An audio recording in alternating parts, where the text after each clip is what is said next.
bienvenue à tous. Aujourd'hui, on va parler d'une idée, simple mais radicale. Une phrase que les fondateurs les plus brillants ont suivie, souvent sans même le savoir. Do things that don't scale. 3 mots qui vont à l'encontre de tout ce qu'on nous apprend sur la croissance, la rentabilité ou même l'efficacité. Et pourtant, derrière ce paradoxe se cachent certaines des plus belles réussites du monde des affaires. Comment? Pourquoi? On va y venir. Commençons par présenter la personne à l'origine de ce concept, Paul Graham. Un entrepreneur et essayiste influent dans l'univers des startups. Il est notamment cofondateur de Y Combinator, l'un des accélérateurs de startups les plus emblématiques de la Silicon Valley. Ses écrits et ses conseils ont profondément marqué la culture des startups de la tech. Parmi ses essais, Do Things That Don't Scale s'est imposé comme un classique pour les jeunes startups. L'idée est que lorsqu'on lance un nouveau projet ou une nouvelle entreprise, il est souvent tentant de chercher à créer des processus et des systèmes qui peuvent être facilement reproduits et mis à l'échelle. Cependant, Graham explique que cela peut être contre-productif car cela peut conduire à des solutions qui sont trop générales et qui ne répondent pas aux besoins spécifiques des premiers clients ou utilisateurs. C'est pourquoi il est important de procéder de façon contre-intuitive. C'est d'ailleurs ce qu'ont fait plusieurs startups devenus acteurs majeurs. Beaucoup de grandes boîtes de la tech ont toutes commencé petit. À commencer par Airbnb, qui à ses débuts, a fait quelque chose d'assez inattendu pour décrocher ses premiers clients. Un truc très loin du glamour des startups. Quand Airbnb a démarré à New York, les fondateurs ont remarqué que les photos des annonces étaient mauvaises. Cela nuisait aux réservations. Leur solution, ils ont eux-mêmes emmené un appareil photo. Ils sont allés chez leurs hôtes et ont pris des photos professionnelles gratuites. Résultat, en une semaine, les revenus ont doublé. C'était un effort manuel, coûteux en temps. Mais ça a prouvé la valeur du service et a été le premier pas vers l'hypercroissance.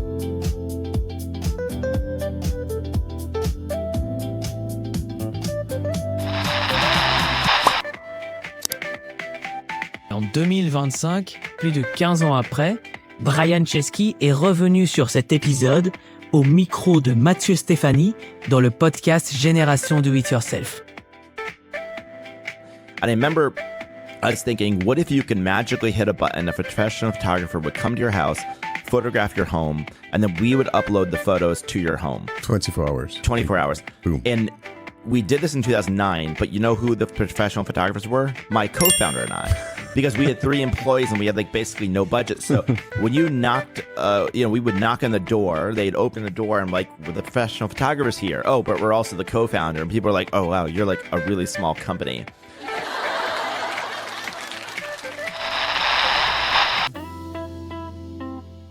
Avant d'être le géant de la logistique, Amazon faisait également des choses non évolutives. Au tout début, Jeff Bezos gérait personnellement toutes les commandes. Cela depuis son garage. C'est en faisant cela qu'il a compris les points de friction du processus et créé l'obsession de la satisfaction client, qui est la fondation d'Amazon aujourd'hui. Bien sûr, on imagine mal Jeff Bezos aujourd'hui dans un entrepôt, en train de faire votre colis à la main. Mais cet effort initial a rendu leur échelle actuelle possible. Et on voit là toute la puissance du Do Things That Don't Scale qui a fait passer Jeff Bezos de sosie de François Hollande à milliardaire charismatique 20 ans plus tard.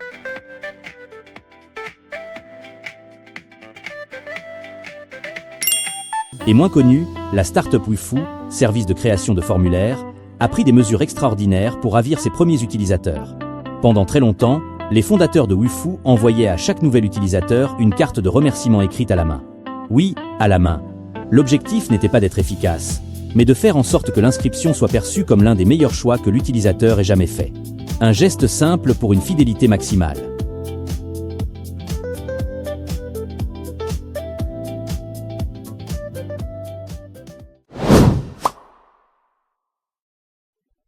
Well, what doing things that don't scale means specifically is doing things in a sort of handmade, artisanal, painstaking way.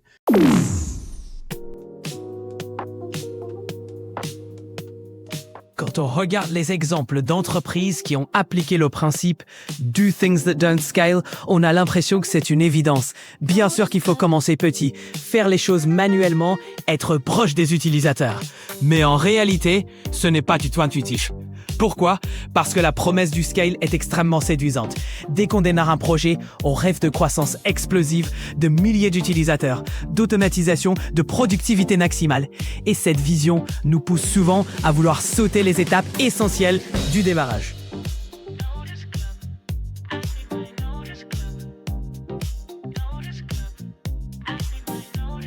Et clarifions d'abord ce qu'est le scale. À ne pas confondre avec la simple croissance. La croissance, c'est augmenter son activité en augmentant proportionnellement ses ressources. Le scale, c'est une forme d'hypercroissance. Augmenter énormément la production sans augmenter les ressources dans les mêmes proportions. Et prenons un exemple avec un pâtissier et un développeur pour illustrer la différence entre croissance et scale. Pour un pâtissier, la préparation de chaque gâteau nécessite des matières premières, du temps et du matériel, batteur, four. Chaque nouveau client exige le même effort que le précédent. L'effort ne change pas. Maintenant, pour un logiciel, il y a aussi des éléments de départ.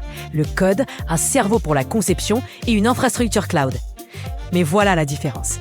Pour chaque nouveau client qui utilise le logiciel ou utilise le service, l'effort de production n'est pas répété. C'est ça, le pouvoir du scale. Et graphiquement, voici les deux courbes de croissance. Celle du pâtissier linéaire augmente au rythme des charges d'engagés. Plus il produit, plus il dépense. La courbe du développeur logiciel croît de façon exponentielle. Après une phase d'investissement initial, les profits décollent sans que les coûts suivent la même progression.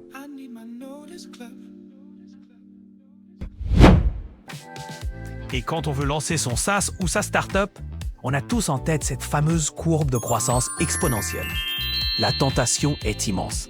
On veut tout de suite coder la solution parfaite. On rêve de mettre cette version idéale à disposition du monde entier, là, maintenant. Le problème, c'est que cette version 1 risque de souffrir d'énormément de lacunes. Pourquoi ? Parce qu'elle a été développée dans votre coin sans le moindre retour utilisateur. Vous avez passé des mois sur une fonctionnalité que personne ne va utiliser. Et ça, c'est l'erreur fatale. La bonne approche est totalement contre-intuitive. C'est le fameux principe « do things that don't scale ».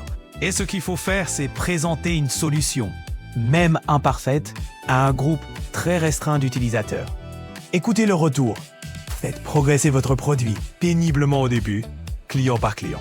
Et c'est ce processus itératif, cette amélioration constante qui donnera naissance à une solution solide, éprouvée et qui, cette fois seulement, sera réellement prête à conquérir le monde.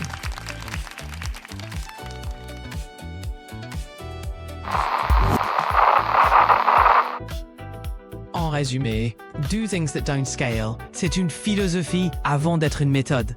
C'est le choix de privilégier la connexion sur la diffusion, la profondeur sur la largeur, la qualité sur la quantité, en tissant des relations authentiques avec quelques-uns plutôt qu'en diffusant une solution impersonnelle à la masse. Cela est crucial au début d'une aventure entrepreneuriale.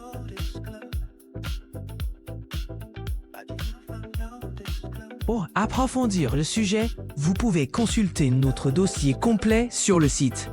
Vous y trouverez d'autres exemples concrets à découvrir, des techniques directement applicables avec des outils pratiques issus de l'IA. Le lien direct est juste là dans la description. N'hésitez pas à nous dire en commentaire quel premier geste non scalable vous avez envie de tester cette semaine. Si cette vidéo vous a apporté de la valeur, le meilleur moyen de nous soutenir est de liker, de vous abonner et d'activer la cloche pour ne rien manquer de nos prochaines découvertes. Merci d'avoir regardé jusqu'au bout. À très vite pour la suite.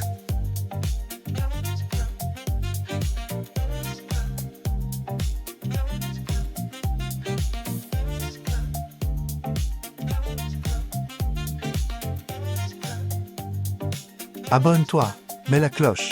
Merci.